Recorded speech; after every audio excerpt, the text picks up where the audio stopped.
Well, I'm a huge fan of your work with Paul Thomas Anderson, but that work that you did kind of created an association with me with a lot of dramatic work that you were doing sort of at that time. But of course, in the last couple of years, you've done a lot more sort of comedy stuff. I'm wondering, how has that sort of transition allowed you maybe to be, if not more versatile, than to sort of surprise either audiences or filmmakers? Because, this is a movie that I came into not really knowing anything about in terms of what its tone was going to be, and see you and it's like, is this going to be sort of a goofy character, or is it going to be something straightforward? And it's... Well, I'll say this, like, a lot of dramatic actors don't do comedy because they're not capable of it.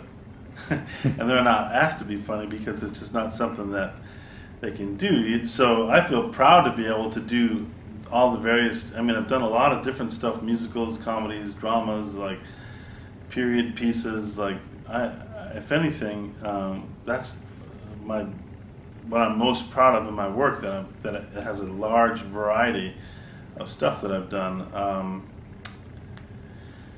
And the fact that you were coming into it knowing some of my work and not being sure what I was going to do is exactly the spot I want you in. I want people to be surprised by the characters I'm going to play. As soon as people come into a movie thinking like, oh, I know him, he's going to be like this, and then it gets boring. That's when you get pigeonholed, and your opportunities to do different things get limited. You start repeating yourself. How careful then have you had to be, particularly more recently, because you've had a really successful sort of spate of comedies, and have you had to make some real concerted sort of choices to go a little bit away from that in order just to make sure that you don't get typecast? Not really. The comedy world's very competitive. There's plenty of other people doing it. It's not like suddenly I was vaulted into this place where that's the only thing I could do. I chose to do those movies because it was a great opportunity when they came up, and I thought Will Ferrell and Adam McKay are some of the most subversive, intelligent comedy people out there. And they brought me in a way that I was able to participate in the storytelling and the writing of those scripts, and through improvisation or actually writing them with them. So yeah, I don't think that it's something I need to shy away from. I have high standards for the stuff that I do in general, whether it's dramatic work or comedic work. So if more of that comes along, that's great. If more of other stuff comes along, that's great too. The fact of the matter is, actors, for the most part, you're hitching your wagon to somebody else's locomotive. You're waiting for these opportunities to come, and then a lot of the momentum is created by other people. You're just jumping into it. So, yeah, I wish I could say it was more deliberate, but it's just not deliberate. There's a lot of things that factor into the type of work that I've done, and some of it's what I feel like doing, some of it's what the studio wants to make at a given time, some of it's who wants to work with me at a given time. So you just try to keep yourself working and interested in your work and inspired, and I don't worry so much about whether it's funny or not funny. Like, I just try to be honest with what I'm doing. I'm just as honest in Talladega Nights as I was in Terri.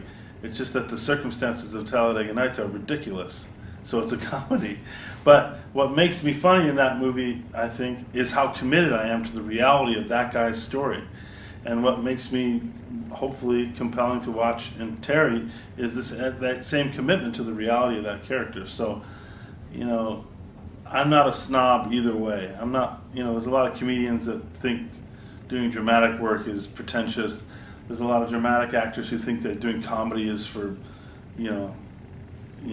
slobs or you're pandering to the masses.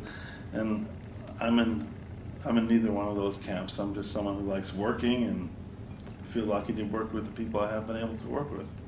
If I may just ask one last question.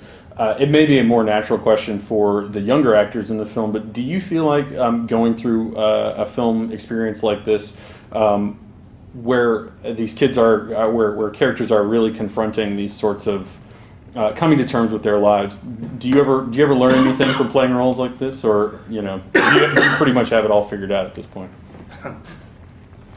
No, you never want to feel like you have it all figured out, because you'd just be fooling yourself if you did think that.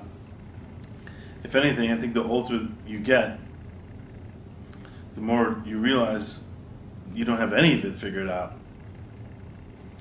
Get perspective on life and take a more objective view of things, and you realize, like, I mean, some people get set in their ways, but with me it's the opposite. I realize, like, wow, a lot of it is relative, you know. If anything, when I was 17, I had a much more clear-cut view of the world and how things worked and what, you know, what I believed and things. I'm even less so now. But do I learn anything from doing things? Yeah, sure. I mean, hopefully, just by reflecting on the things that your character is saying, you're learning a little bit about yourself, or at least what you feel about a given subject. If I feel like differently than what my character is saying, then I'm like, oh, okay, well, this is what I think. I mean, hopefully, it's thought-provoking one way or another.